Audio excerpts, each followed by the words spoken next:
کے جنگلوں سے، جہاں ایک سنسان سڑک کے کنارے ریچی اور ہیلی نامی کپل کو لوگ کلائمبنگ کرتے ہوئے دیکھتے ہیں۔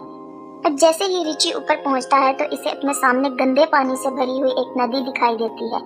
اور اپنی جیت کی خوشی مناتے ہوئے وہ ہیلی کو جلدی سے اوپر آنے کا اشارہ کرتا ہے۔ اب ہم ہیلی کو دیکھتے ہیں جس کا پاؤں اوپر چڑھنے کے دوران پھسل جاتا ہے اور وہ ہوا میں لٹک جاتی ہے، لیکن خود کو سنبھالتے ہوئے وہ ایک بار پھر سے چڑھنے کی کوشش کرتی ہے،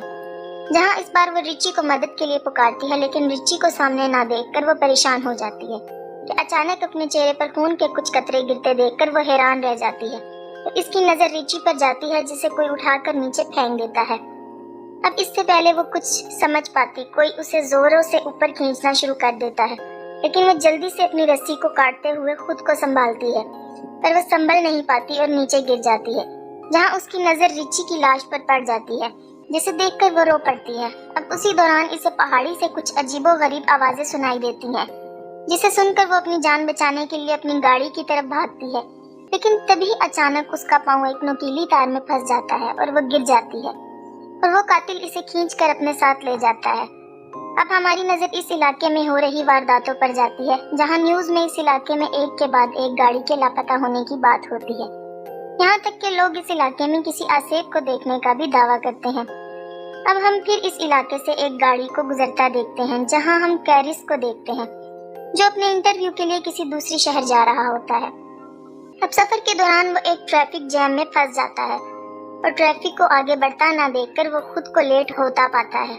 اب وہ گاڑی سے اتر کر اپنے آگے والے ٹرک کے پاس جاتا ہے، جہاں وہ اس کے ڈرائیور سے ٹریفک جام ہونے کی وجہ پوچھتا ہے، تو ڈرائیور اسے بتاتا ہے کہ 5 میل دور ایک کیمیکل ٹرک پلٹ گیا ہے، جس کے چلتے اس کو کئی گھنٹے وہیں گزارنے پڑیں گے۔ اور یہ سب سن کر کیرس پریشان ہوتا ہے، واپس گاڑی میں آ کر بیٹھ جاتا ہے اور خود کو ٹریفک میں پھنستا ہوا دیکھ کر وہ اپنی گاڑی کو واپس گھماتا ہے،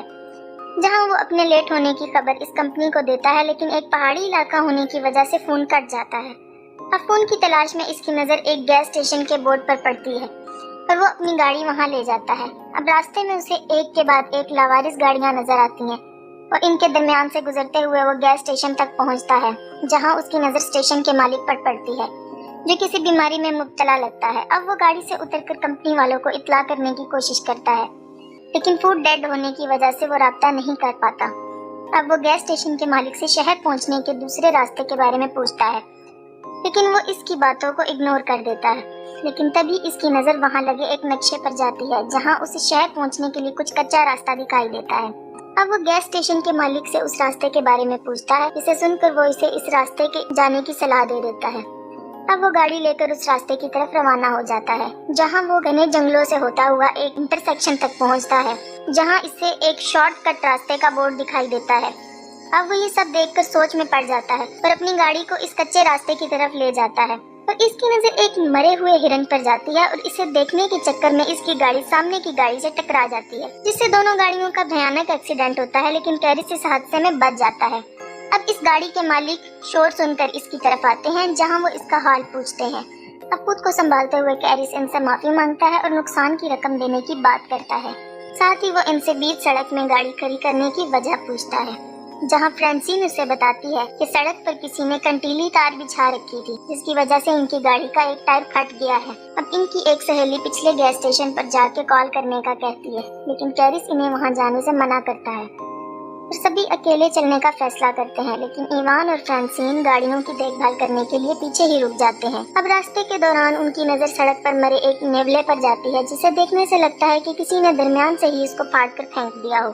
تھوڑی دور جا کر انہیں جنگلوں میں گاڑیوں کے کچھ جلتے ہوئے ٹائر دکھائی دیتے ہیں، جسے دیکھ کر اسے خطرے کا اندیشہ ہوتا ہے، اور وہ سب کو آگے بڑھتے رہنے کا کہتا ہے۔ وہیں فرانسین اور ہم ایوان کو دیکھتے ہیں، جنہیں پاس کی جھاڑیوں سے کچھ ہلچل محسوس ہوتی ہے، اور وہ اس جگہ کو دیکھتے جاتا ہے، اور فرانسین اسے وہاں نہ پا کر پریشان ہو جاتی ہے اور اسے ڈھونڈنے اس کے پیچھے جاتی ہے، اور جہاں چلتے چلتے اس کی نظر ایوان کے ایک جوتے پر پڑتی ہے، اور وہ جیسے ہی وہ اس کے نزدیک پہنچتی ہے تو ایوان کٹا ہوا کان دکھائی دیتا ہے، اور وہ اسے دیکھ کر رونے لگ جاتی ہے کہ تبھی وہ شخص اس پر پیچھے سے حملہ کرتے ہوئے اسے موت کی گھاٹ اتار دیتا ہے۔ وہیں باقی لوگوں کو ہم روڈ کے آخر میں دیکھتے ہیں، لیکن چاروں مدد کے لیے نکل پڑتے ہیں۔ چلتے چلتے ان کی نظر ایک گھر پر جاتی ہے۔ اب وہ مدد مانگنے کے لیے گھر کی طرف جاتے ہیں۔ کیرس ڈھیر ساری گاڑیوں کو دیکھ کر پریشان ہو جاتا ہے اور مدد مانگنے کے لیے گھر کا دروازہ کھٹکھٹاتا ہے، जल्द ही इनको पता चलता है कि इस घर में कोई नहीं है। अब वो सब कॉल करने के लिए घर के अंदर आते हैं, जहाँ इनकी नजर खाने के टेबल पर जाती है, जिसे देखकर लगता है कि बरसों से इस घर में सफाई नहीं हुई। और दूसरी तरफ चश्मे और गाड़ियों की चाबियां मिलती हैं। अब जैसे ही वो फ्रिज को खोलता है, इसके होश उड़ जाते हैं। हम फ्रिज में ढेर सारे इंसानी अज़ा को देखते हैं और जैसी को भी एक कमरे में वही कंटीली तार दिखाई देती है जिसने इसकी गाड़ी का एक टायर को फाड़ा था। अब ये सब देखकर चारों वहाँ से भागने लगते हैं कि तभी कैरिस की नजर खिड़की से बाहर जाती है, जहाँ इसे एक गाड़ी इनकी गाड़ियों के साथ वहाँ आते हुए दिखाई देती है। अब चारों घर के पिछले दरवाजे की तरफ भागते हैं, लेकिन दरवाजा बंद होने की वजह से चारों बहुत खौफजदा हो जाते हैं। वहीं दूसरी तरफ हम इस कातिल को अंदर आते देखते हैं। वो अंदर आकर फ्रांसीन की लाश को जमीन पर फेंकता है और हमारी नजर वहाँ कैरिस और जैसी पर जाती है, जो इसकी लाश को देखकर सकते में आ जाते हैं। और वहाँ हम पहली बार 3 आदमखोरों को देखते हैं, जो फ्रांसीन की लाश को उठाकर टेबल पर रखते हैं और अपने तेज धार औजारों से इसको काटना शुरू कर देते हैं। जहाँ ये खूनी मंजर देखकर जैसी ही कार्ली चिल्लाने लगती है, वैसे ही स्कॉट इसके मुंह पर हाथ रख देता है। अब कुछ देर बाद वो आदमखोर लाश को खाकर गहरी नींद में सो जाते हैं, जहाँ मौका पाकर सभी दबे पांव वहाँ से निकलने की कोशिश करते हैं कि इसी बीच एक आदमखोर की नजर इन पर पड़ती है, जिसे देखकर सब ही घर के पीछे भागना शुरू कर देते हैं। अब ये देखते ही देखते अचानक वो आदमखोर ढूंढते हुए वहाँ आ जाते हैं और कैरिस इनकी गाड़ियाँ चुराने का प्लान करता है और चिल्लाते हुए इसका ध्यान अपनी तरफ करने की कोशिश करता है, लेकिन तभी एक आदमखोर इस पर गोली चलाता है और वो जख्मी होकर गिर जाता है।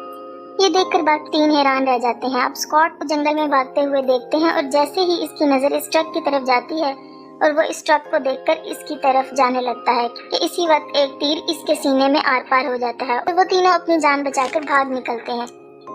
जहाँ कुछ दूर जाकर इनका ट्रक कीचड़ में फंस जाता है और इन सबको वो ट्रक वहीं छोड़ना पड़ता है। तीनों अपनी जान बचाते हुए जंगल से सड़क की तरफ निकल पड़ते हैं। दिन से शाम हो जाती है और वो आदमखोर इन तीनों के शिकार पर निकल पड़ते हैं।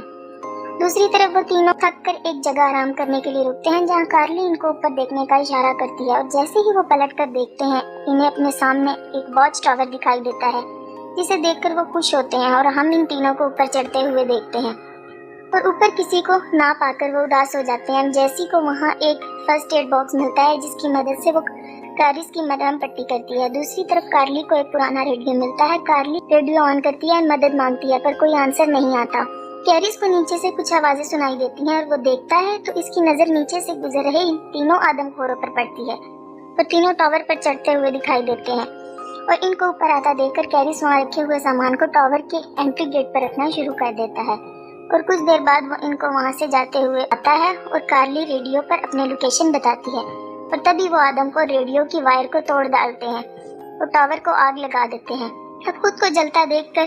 कार्ली अपनी जान बचाने के लिए वहाँ रखे एक बक्से की मदद से टावर की खिड़की को तोड़ डालती है और कैरिस की नजर टावर के नीचे दरख्तों पर जाती है और तीनों अपनी जान बचाने के लिए दरख्तों पर कूदते नजर आते हैं,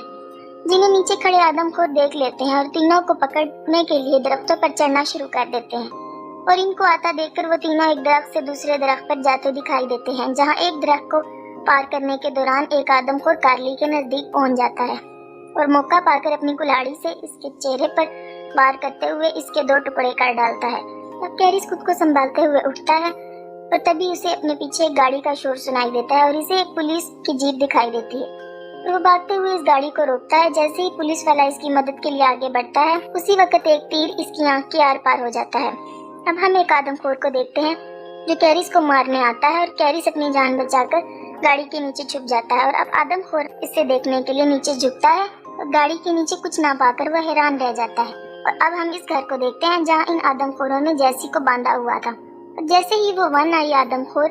जैसी को मारने लगता है, इसे बाहर से आती गाड़ी का शोर सुनाई देता है, जिसे देखकर वन आई दरवाजे की तरफ बढ़ता है। कैरिस गाड़ी लेकर इस पर हमला करते हुए कुचल डालता है और गाड़ी से उतरते ही वो आखिरी बचे हिवान को एक नुकीली तीर से हमला करते हुए इसे भी मार डालता है।